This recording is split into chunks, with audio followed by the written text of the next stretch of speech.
Hi, ഇങ്ങനെ ഒരു question തന്നാൽ എങ്ങനെയാണ് ചെയ്യാമെന്ന് നോക്കാം. ഇതിൽ എയുടെയും ബിയുടെയും വാല്യൂ ആണ് നമ്മൾ കണ്ടുപിടിക്കേണ്ടത്.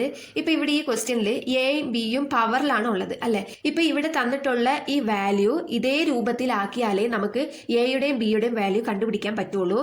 അപ്പോൾ ഇതിന് LCM കണ്ടാൽ മാത്രമേ നമുക്ക് ഈ രൂപത്തിലാക്കാൻ പറ്റുള്ളൂ. അപ്പൊ നോക്കാം. ഇപ്പൊ LCM കണ്ടിട്ടുണ്ട്. ഇതിൽ എത്ര 2s ഉണ്ടെന്ന് നോക്കാം. 9 2s ആണുള്ളത്. അപ്പൊ നമുക്ക് ഇതിനെ മാറ്റിയിട്ട് 2 പവർ 9 എന്ന് എഴുതാം. ഇവിടെ 3 ഉണ്ട്. 3 എത്രയുണ്ട്? 3 ടൈം ഉണ്ട് അല്ലേ. അപ്പൊ ഇൻറ്റു 3 പവർ 3 എന്ന് എഴുതാം ഈക്വൽ ടു. അപ്പൊ ഇതിനെ പിരിച്ച് നമ്മൾ ഇങ്ങനെയാക്കി എഴുതി. ഇനി ഇവിടെ 2 power A into 3 power B എന്നുണ്ട്. ഇപ്പൊ ബേസ് രണ്ടും ഒരേപോലത്തെ ബേസ് ആണ് നമ്മൾ നോക്കേണ്ടത്. അപ്പൊ ഇവിടെയും 2 ആണ്, ഇവിടെയും 2 ആണ്. അപ്പൊ ഇതിന്റെ പവറിലുള്ളത് എ ആണ്, ഇതിന്റെ പവറിലുള്ളത് 9 ആണ്. അപ്പൊ എയുടെ വാല്യൂ 9 ആണ്. അപ്പൊ എ ഈക്വൽ ടു 9.